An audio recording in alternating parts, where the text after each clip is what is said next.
I know your father was a stockbroker, and we've talked a little bit about him, but I've never really heard you talk a lot about your mother. Could you tell us a story about your mom and a leadership lesson that you picked up from her? Yeah. I'll do both a little bit. My parents died in 2016.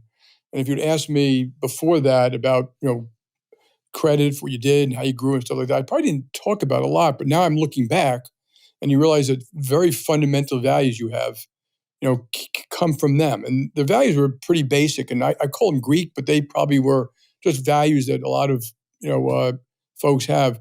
One is you do the best you can.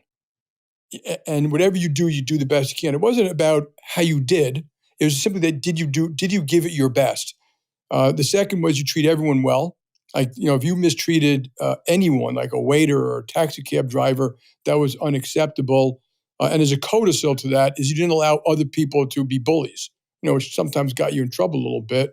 And the third is do something with your life, but it's about purpose. So my dad was a stockbroker, but he was much more interested in philosophy than being a stockbroker.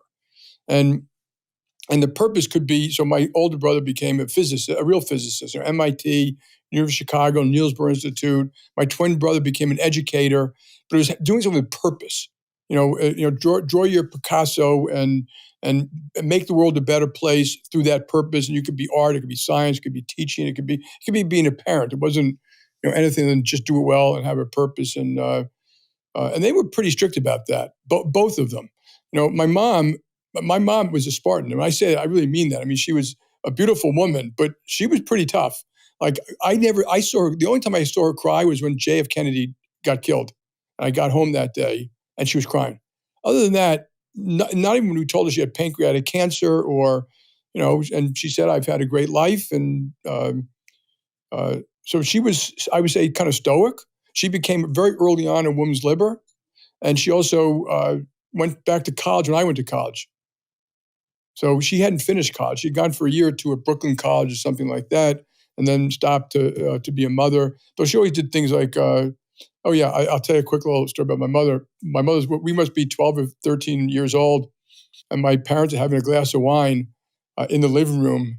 And my father says to my mother something about, her name was Themis, which means justice in Greek, by the way. I believe the goddess of justice. And he used the word, you're acting hysterical. And I don't know if you remember those books about the second mystique or the second sex. And she said, I told you not to say that, Ted. He said, well, when you're acting hysterical, you're acting hysterical. And she said, I told you not to say that. And he said it one more time. And she walked up to him and took her wine in his face and left the room. And he was in shock. And the three boys, we've never seen anything like that. Not in my house. And now, of course, the three of us were like, the revolution has begun because he was the boss. Like just you, and it was like we were going to overthrow the king.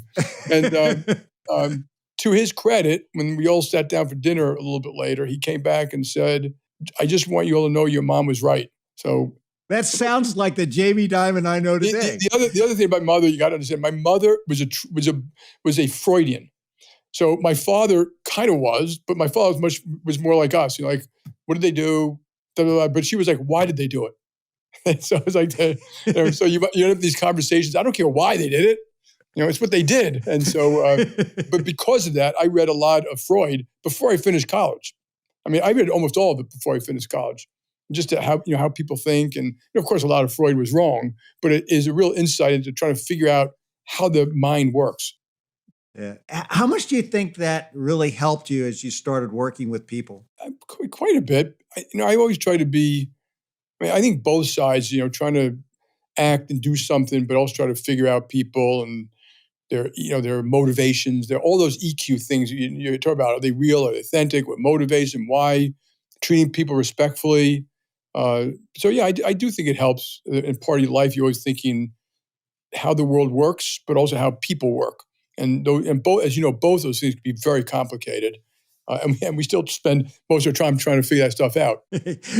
How did the fact that your dad was in finance and was totally indoctrinated in that world, how did that impact, where you headed? And when you think about your dad, what was the biggest thing you learned from him that you took into the business world?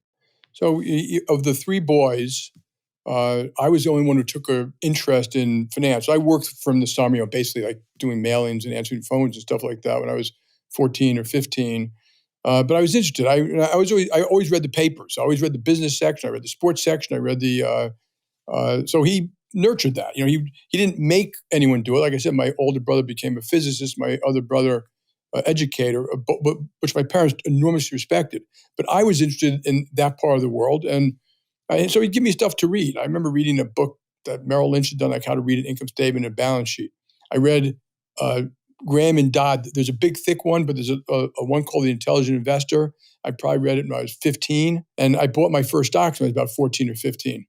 And so that my interest was piqued. I wasn't heading to be a stockbroker. In fact, my father didn't want me to. His view was, a lot of people are like the grass is green on the other side. He didn't think it was what I should be doing or stuff like that. And I didn't head to be a stockbroker. But yeah, of course, it nurtured my interest. And I wrote a couple of papers in college about business and stuff like that. So I was interested. But the interest was more about building something great. I would read the stories about companies that had really done interesting stuff and built things and bought things and made more employees and stuff like that. So yeah, it nurtured it. Gave me stuff to read. I remember a very humbling thing. He came home one day, a couple of times. You remember Yum Brands. So take a business you think you would understand, like a restaurant, and you can understand what the profits are, and that you actually eat there, as opposed to like chips, which is hard for a kid. But he would take, and back then annual reports were much shorter, and he would rip out the page that had the price. And he'd say, read this thing and tell me you would pay for it. And for anyone out there, I don't care how smart you are or how good I think you are, you would be humbled by that exercise.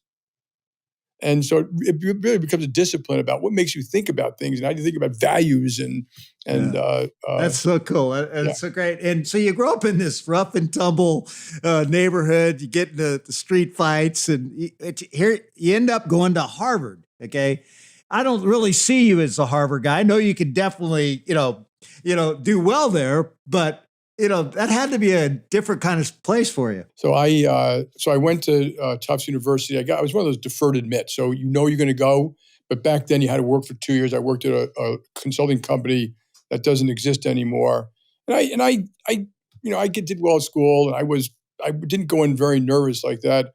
But my wife tells the story, because I met my wife in the second year there, as you know, that I was the guy in the class, like wearing the leather jacket, a t-shirt, and jeans.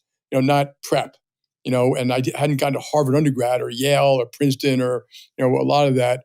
But I loved it because the Socratic method, for those who don't know, you sit in a class with 80 people, you read cases, and then the real world is messy. So this is not like theory anymore. Like even when they talk about capital markets, it isn't like, supply demand curves. It's like, why do things trade this way? And why do people do those things? And why do so many business ventures succeed and so many fail? But you learn that and even today, if you and I went there and sat through a good case, as your friend Andy Pearson taught, and I went there when he was there, you learn a lot from listening to other people.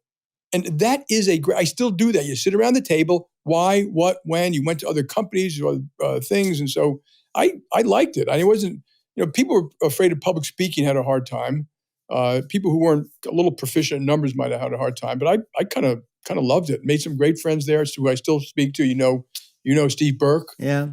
My wife wasn't that happy with it. It made some people kind of nervous. But when you settle in, once you see the people, you get to know them, and you're having fun every day. It's pretty good. So you meet your wife, Judy, at Harvard. When was that aha moment you knew that she was the one? So she was introduced to us by a friend, Mandel, who you may actually have met at one point along the way. And she pointed out to me, and Judy was very pretty, very smart, and I was interested, intrigued right off the bat. She had asked to meet me, and she thought I was just, I don't know, kind of cool or something like that.